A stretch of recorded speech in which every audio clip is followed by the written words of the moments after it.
Shalom, moi c'est votre frère, c'est votre serviteur Thierry Kabangou. Nous sommes ici dans l'église appelée Time of Glory Ministry, le temps de la gloire, dans le pasteur Toussaint Lenvo et le visionnaire de ces ministères. Nous sommes ici dans le cadre de Maison de Paix. Maison de Paix, c'est une série des émissions qui parlent beaucoup plus sur la fin du temps. C'est une série des émissions qui parlent beaucoup plus sur l'enlèvement, le 7 ans de tribulation. Alors, nous sommes là pour vous parler de la fin du temps. Je remercie tous ceux-là qui nous suivent à partir du Facebook. Je remercie tous ceux-là qui nous suivent à partir de YouTube.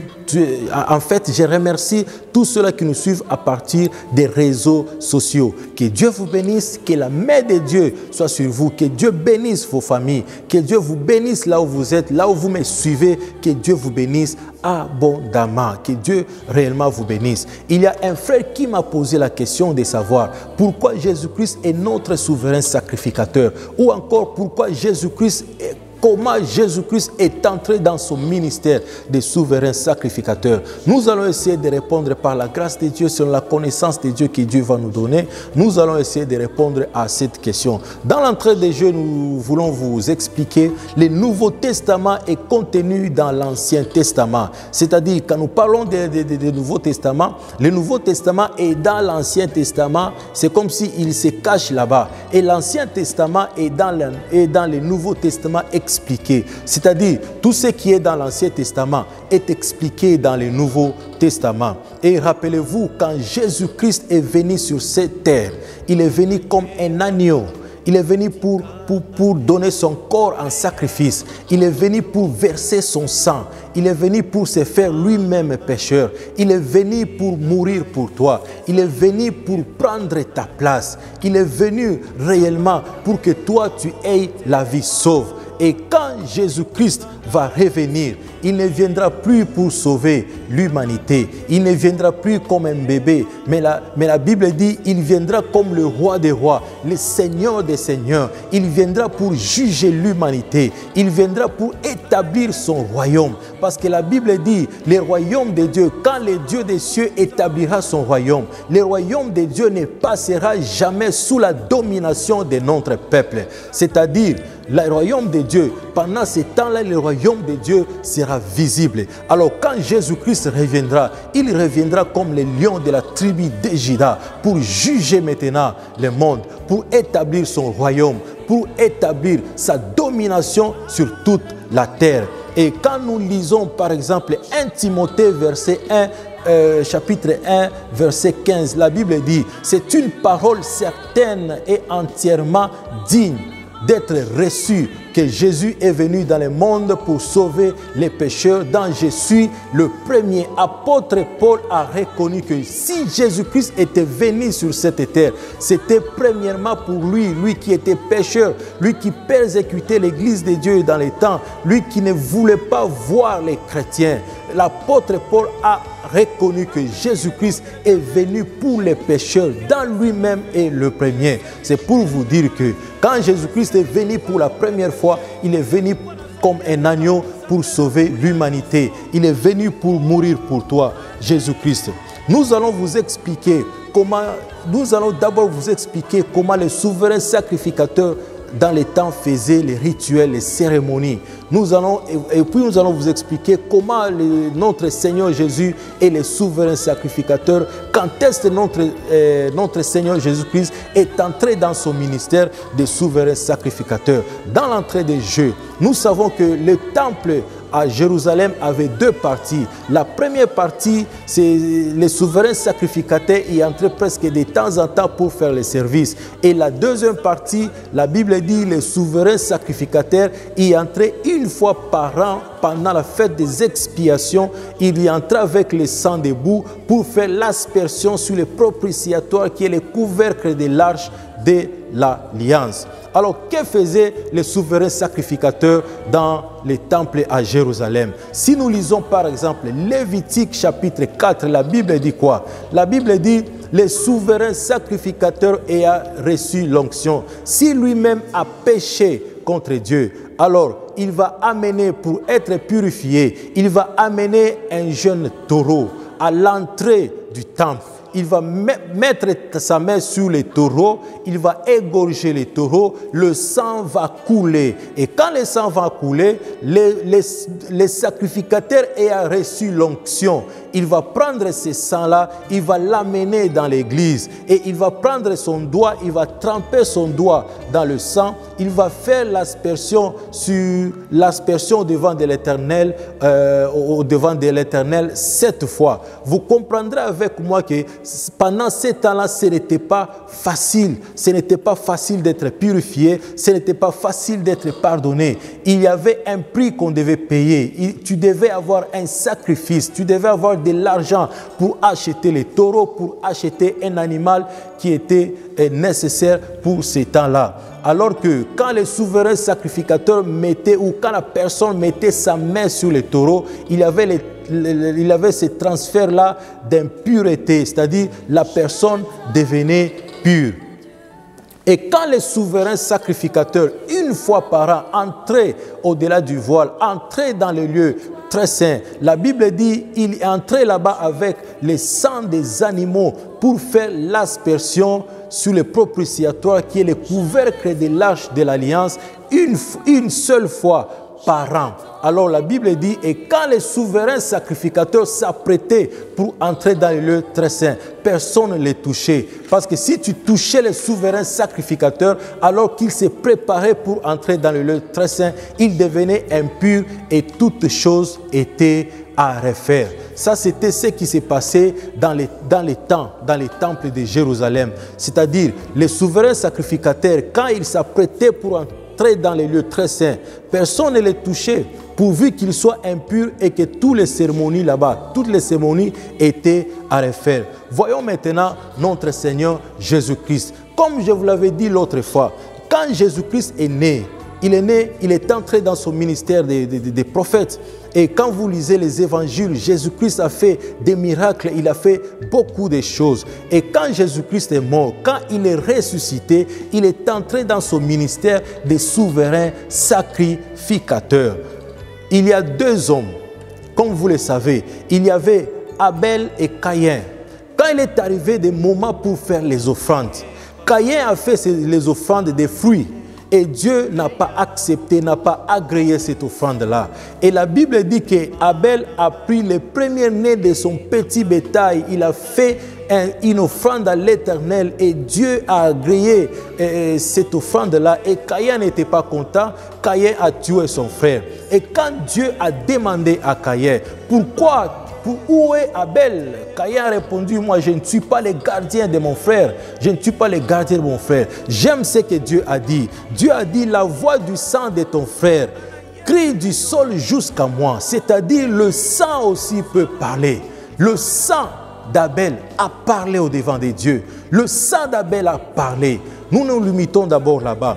J'aime beaucoup Pierre. Beaucoup de gens parlent du sang de Jésus-Christ. Mais Pierre a parlé du précieux sang de notre Seigneur Jésus-Christ. Pierre a vu la sueur de Jésus comme des grumeaux de sang. Jésus-Christ a été fouetté sur le dos et le sang a coulé. On a cloué les mains, les pieds de Jésus-Christ. Le sang a coulé. On a enfoncé la couronne d'épines sur sa tête. Le sang a coulé. C'est pourquoi Pierre a appelé le précieux sang de notre Seigneur Jésus-Christ. Quand nous lisons dans 1 Pierre, chapitre 1er, verset 18, la Bible dit, sachant que ce n'est pas par des choses périssables, par de l'argent ou de l'or que vous aviez été rachetés de la vaine manière de vivre que vous avez hérité de vos pères, mais par le sang précieux de notre Seigneur Jésus-Christ, l'agneau sans tache et sans défaut.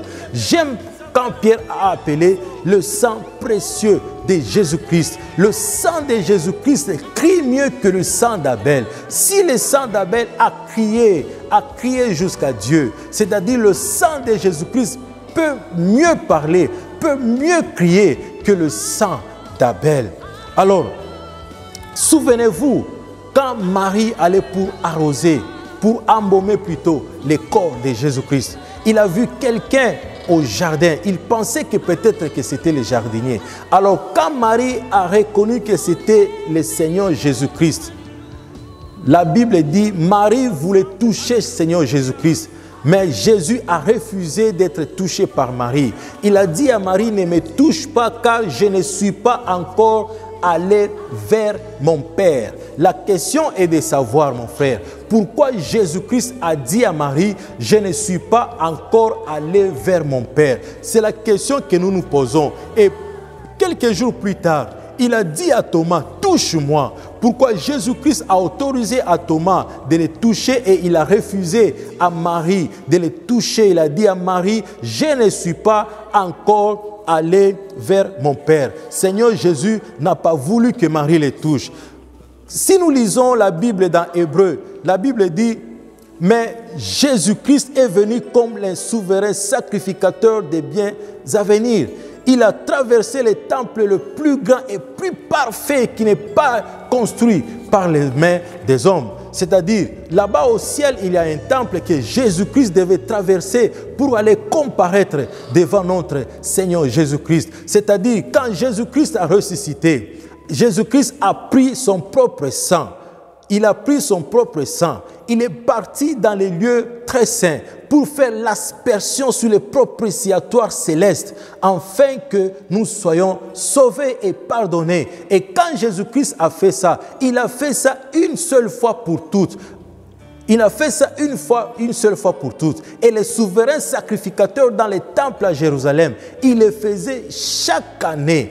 Que dit la Bible dans Hébreux 9, chapitre 9, verset 12? La Bible dit, il est entré une fois pour toutes, c'est-à-dire notre Seigneur Jésus est entré une seule fois pour toutes dans les temples, dans les lieux très saints, non pas avec le sang des animaux, non pas avec le sang des boucs, mais avec son propre sang et a obtenu une rédemption éternelle. C'est-à-dire, notre Dieu est entré dans le lieu très saint, est entré dans le lieu très saint. Il a comparé devant notre Dieu. Parce que quand nous lisons Hébreux 9, 24, la Bible dit, car Jésus-Christ n'est pas entré dans les sanctuaires faits de mains d'hommes, en imitation du véritable. Mais il est entré dans le ciel même, afin de comparaître maintenant pour nous devant la face de notre Dieu. C'est-à-dire, quand Jésus-Christ est entré au ciel, il est allé faire l'aspersion une seule fois pour toutes,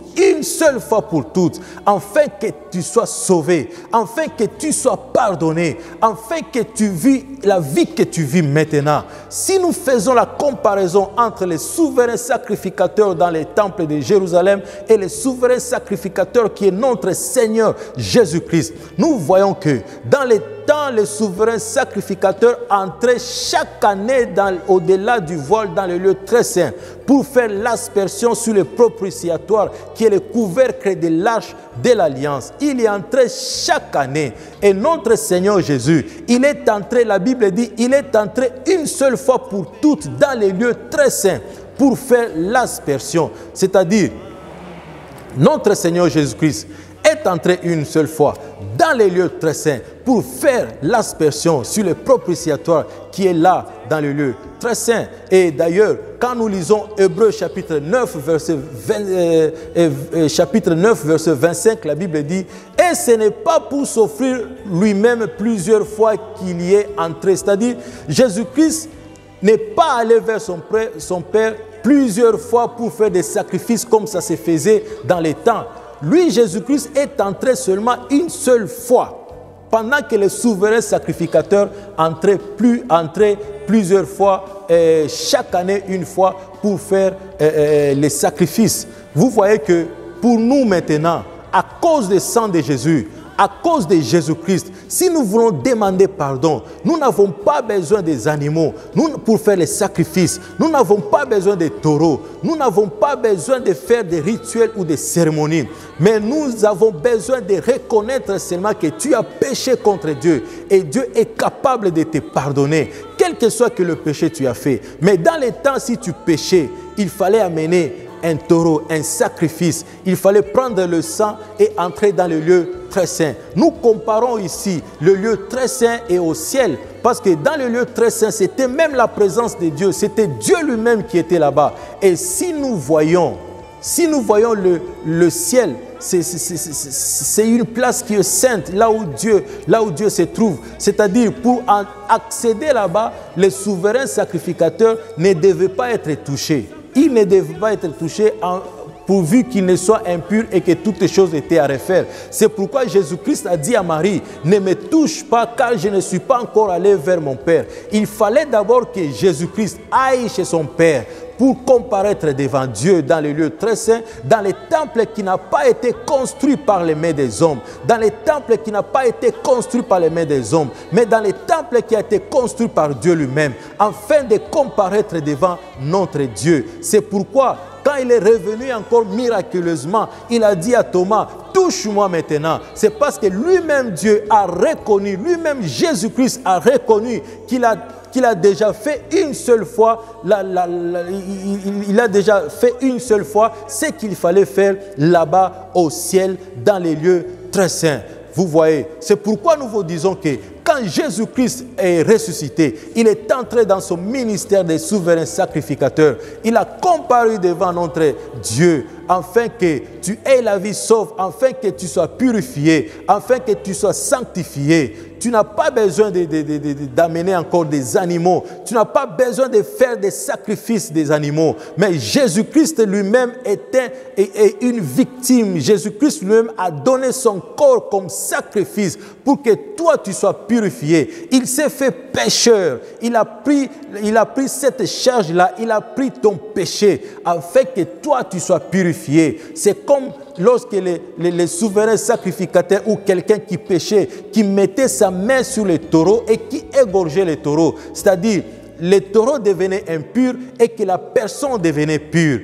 En tout cas, c'est ce que j'allais répondre à mon frère, que Jésus-Christ est notre souverain sacrificateur. Il a traversé les temples le plus grand et le plus parfait, les temples qui n'ont pas été construits par les mains des hommes. Vous qui me suivez en ce moment, quels que soient les péchés, si vous vous humiliez, si vous reconnaissez que vous avez péché contre Dieu, contre les hommes, demandez pardon. Vous n'avez plus besoin des animaux comme sacrifice. Vous n'avez plus besoin des veaux, des taureaux comme sacrifice. Mais vous avez besoin du sang de Jésus-Christ. C'est pourquoi le sang de Jésus-Christ crie mieux que le sang d'Abel. Le sang de Jésus-Christ parle mieux que le sang d'Abel. Demandez le sang de Jésus-Christ pour vous protéger. Demandez le sang de Jésus-Christ pour vous sécuriser. Demandez le sang de Jésus-Christ partout où vous êtes, partout où vous allez. Que le sang de Jésus-Christ vous accompagne. Parce que le sang de Jésus-Christ crie mieux que le sang d'Abel. Parce que le sang d'Abel a crié vengeance. Mais le sang de Jésus-Christ crie pardon. Le sang de Jésus-Christ crie mieux. Mon frère, ma soeur, crois à notre Seigneur Jésus-Christ. Tu seras sauvé. Toi et toute ta famille. Toi et toute ta famille. Le Seigneur Jésus, il va revenir. Je sais que beaucoup ne croient pas, mais je vous assure, parce que si vous lisez dans Jean, la Bible dit, le Seigneur Jésus dit, je m'en vais vous préparer une place, et lorsque je reviendrai, je vous prendrai là où je suis, c'est là où vous allez être. C'est-à-dire, il y a une promesse que Jésus-Christ va revenir pour nous prendre, nous qui croyons à lui. Que Dieu vous bénisse, que Dieu bénisse votre famille. Amen.